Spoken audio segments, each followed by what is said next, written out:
Hey folks, this is Kalani. If you were hoping to see some more class changes in the Shadowlands alpha before things progress too much, well, look no further. The dev team just posted some very interesting class changes notes for a few classes. The Shamans, Mages, Warlocks and Death Knights will see some significant changes in the very next alpha build, which could be today or tomorrow, but either way it's right on our doorstep. So let's have a look at what lies in store, how large some of these class changes are, and whether the dev team is moving in the right direction. Before we jump in, I would like to remind you that we have started to stream over at twitch.tv/KalaniTV. We go live every Tuesday, Wednesday, Friday and Saturday at 12 PM PST, and I love it when you wonderful folks pop by and say hi. So what are you waiting for? There's a link in the description and the comment section below. Hop on over, hit that follow button, and I hope I'll see you soon.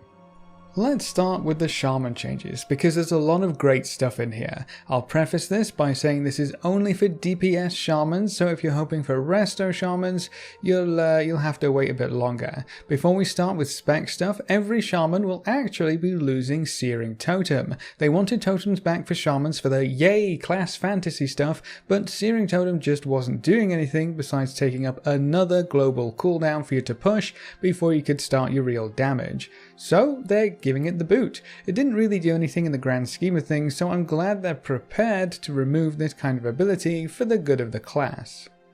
Now for Elemental, they're really changing up how Fulmination works and how charges in general will affect your single target and AoE damage. Fulmination will now be a guaranteed proc from Lightning Bolt and Lightning Bolt overloads instead of a 50% chance to get a stack. Chain Lightning will also no longer provide stacks of Fulmination, but will still grant stacks of Seismic Thunder. That's the one that reduces the cast time of Earthquake. To add to this, Earthquake's base damage will be reduced significantly, making it less worthwhile to hard cast, but Seismic Thunder stacks will also increase the damage of Earthquake for each stack, as well as reducing your cast time. This will separate your single target stacks from AoE stacks. Fulmination is for single target only, and you need to use single target spells to get those stacks, and Seismic Thunder is for AoE only. Fire Elemental's interaction with Fulmination proc chance has been redesigned. While Fire Elemental is active, the period of Flame Shock is reduced, which increases the overall DPS of any active Flame Shocks, and also increases the chances of you getting some Lava Surge procs. And while Fire Elemental is active, new casts of Flame Shock last 100% longer. Previously, Fire Elemental just made Fulmination a guaranteed proc from your other spells, but seeing as Fulmination is 100% chance baseline, they just redesigned how your Fire Elemental will increase your DPS. More Lava Surges is always going to be awesome on an Elemental Shaman, so big thumbs up there. That's not all though. Lightning Shield will also grant you charges of Fulmination whenever it deals damage to an enemy, so when you're soloing or just taking some melee hits in general, that will also directly increase your DPS because you'll have access to more Fulmination charges to power up that Earth Shock even more.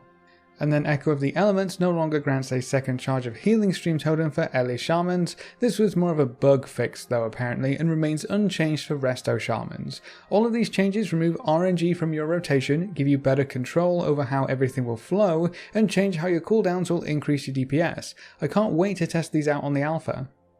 Enhancement is getting even more changes than Elemental, so I hope you're ready for this. Right out of the door, Rock Biter is being removed. The dev team did emphasize that this is a change they are testing and trying out, and are looking for as much feedback as possible. Rock Biter doesn't do much with the Maelstrom resource gone, so instead of having Rock Biter as a filler ability, they're going to see how having Shocks as filler abilities plays out. Flame Shock and Frost Shock kind of fit into the same category of cooldown and spell, so they want to see how that works instead. To go alongside this change, Storm Strike's cooldown has been reduced to 7.5 seconds, down from 9. That's a nice little chunk off the cooldown of your most spammed ability, and they're even tinkering with Maelstrom weapon stacks. Maelstrom weapon will now stack up to 10 instead of 5, and each stack of Maelstrom weapon will also increase the damage or healing of the ability you cast, in addition to the cast time reduction. Now, to balance that out, they are doing a bit of a nerf. They're reducing the damage and healing of most of those abilities baseline, so they aren't really worth casting outside of Maelstrom, but they definitely should be with a full 10 stack on your Maelstrom weapon. Kind of the same dealio as Earthquake for Elemental. You gotta wait for the procs and the charges to be able to get the full effect out of them. Stormbringer will no longer cause your next Storm Strike to not incur a cooldown, so when that reset procs, it's just one Storm Strike for free. You don't get to double that up anymore, which is an interesting change, but I guess that means you ultimately spam less Storm Strikes, right? There's a bit more time in there for other abilities. Feral Spirit now grants 1 stack of Maelstrom Weapon immediately when pressed, and an additional 5 stacks over the duration of Feral Spirits, giving them another interaction with the rest of your kit. Each target you hit with Chain Lightning now both increases the damage of and reduces the cooldown of your next Crash Lightning. Some more combos there to work with. Maelstrom stacks fire off some Chain Lightnings into a souped up Crash Lightning, then spam those Storm Strikes. I feel like Shaman is becoming the combo and proc class with all of these changes. Wind Fury Totem radius increased from 12 yards to 30 yards just in case your other melee are on opposite sides of the boss. It should reach everyone now regardless. Wind Fury Weapon and Flame Tongue Weapon no longer require you to click on them and then apply them to a weapon. You can just click the buff and it will auto apply to an appropriate weapon you have equipped. This is an amazing quality of laziness change, and let's be honest, most of us would just have macroed it up anyway. Lightning Shield now has a 50% chance to grant you a stack of Maelstrom Weapon when it deals damage to an enemy, once again giving you a benefit while soloing, questing or PvPing, or just really whenever you get hit. And then the cooldowns of Flame Shock and Frost Shock will be shortened based upon your haste. But it doesn't stop there either. There's also a huge round of talent changes to go along with everything else. Boulder Fist will get redesigned and renamed to Lashing Flames. Lava Lash now increases the damage of your next Flame Shock on the target by 100% for 12 seconds. Nice fiery combo there. Landslide has been redesigned and renamed to Storm Fury. Each time Wind Fury Weapon activates, the cooldown on Storm Strike is reduced by 1 second. That could be an interesting option, now you don't have 2 Storm Strikes on every reset. Hailstorm has been renamed to Cycle of the Elements because it didn't really make too much sense before. Searing Assault has been redesigned and renamed to Hailstorm, and this time it makes sense, I swear.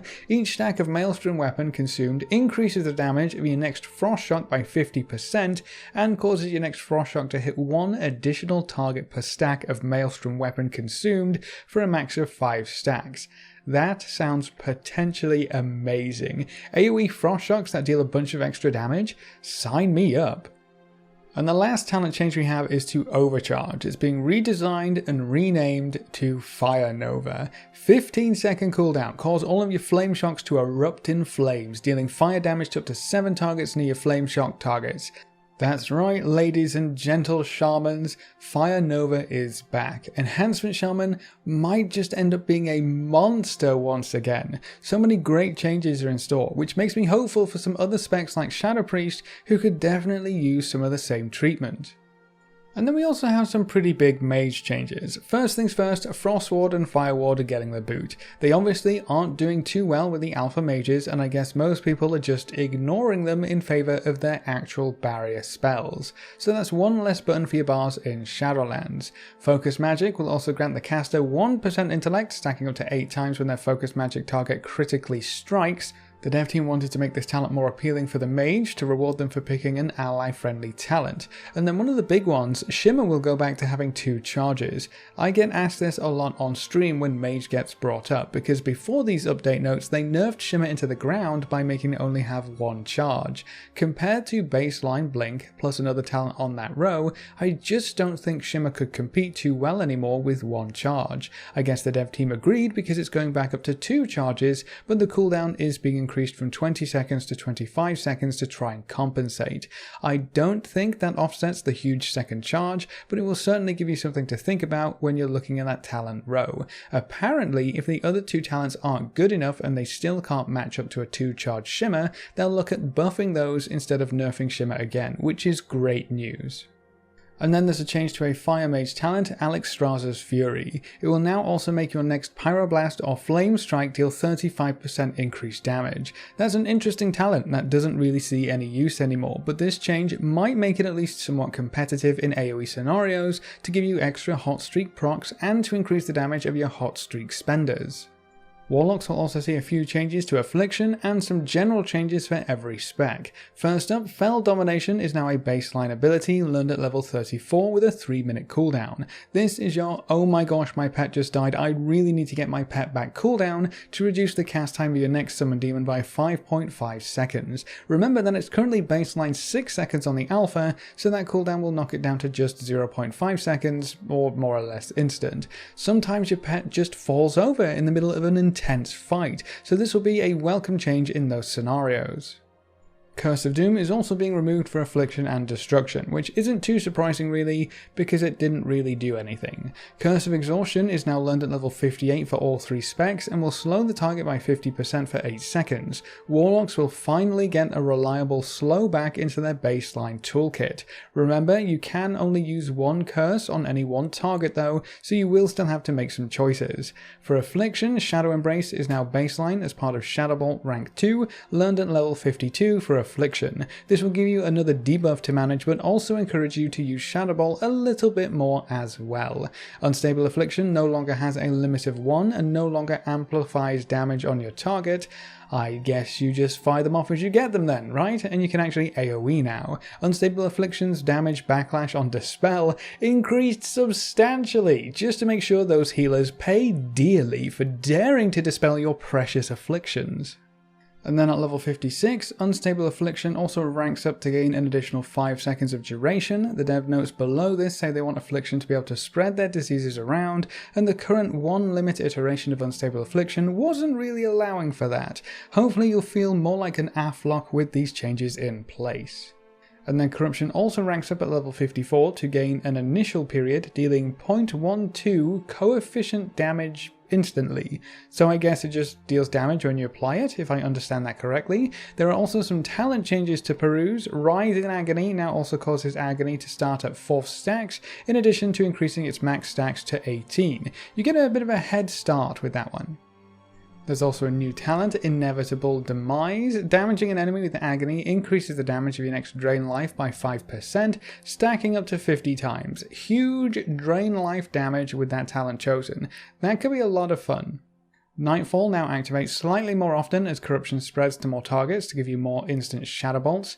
Death Bolt is now a PvP talent. I guess they wanted to keep it around in one form or another, and PvP seemed like the right place. Tongue-Tied will be removed and replaced with Howl of Terror to give you back that huge AoE fear that we've been missing for a while now, and there's a new talent called Dark Caller, reducing the cooldown of Summon Dark Glare by 1 minute. That would knock that down to a 2-minute cooldown, which might line up with some of your other throughput increases a little bit better. It's always nice to have the option. And to round things out, we have a handful of Death Knight changes. Nothing too crazy here, but at least it's a start. For Blood, Rune Tap was moved off the global cooldown, because for some reason it was put on the global cooldown going to Shadowlands, but now it's back off the GCD so we can all celebrate.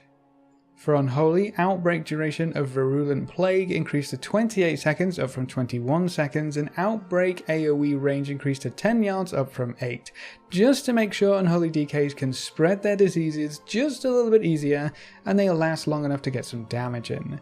That's all we have to talk about for right now. Hopefully we'll see some more changes for other classes as the alpha progresses. We knew balance and tuning changes would continue to arrive, but I didn't expect huge class changes anymore, so these notes and updates are very welcome indeed, especially when you consider that they actually make sense and improve the classes almost across the board. Some of these changes also directly related to feedback given on the alpha, which is yet another indication that the dev team is in fact listening, and they're willing to make changes where changes are needed. So if you're passionate about a class and you feel like it really needs something else, keep providing detailed and constructive feedback. We might just see a whole bunch of class changes in the next few builds. What do you think of the class changes that we've seen so far? What class do you think needs the most changes and the most attention from the dev team right now, and why? Leave all your thoughts in the comment section below. If you want to explore the alpha with us live and help me pick my mains for Shadowlands, you can find us over at twitch.tv/KalaniTV. We stream every Tuesday, Wednesday, Friday and Saturday at 12 PM PST, and watching the stream and coming to say hi is one of the best ways you can support the channel right now, and if you ever wanted to be included in the list of names at the end of every video, a subscription on Twitch is the easiest way to make that happen. You get a free sub to any Twitch channel if you have Amazon Prime too, so be sure to take advantage of that. A big thank you to everyone who has subscribed on Twitch already, and to our supporters over on Patreon. You can see their names floating by on screen. If you want to join these lovely guys and gals, well, now you know how. Remember to leave a like just below the video before you leave, and if you want to see more, make sure to subscribe. But apart from that, thanks for watching folks, good luck and have fun, and as always I will see you next time.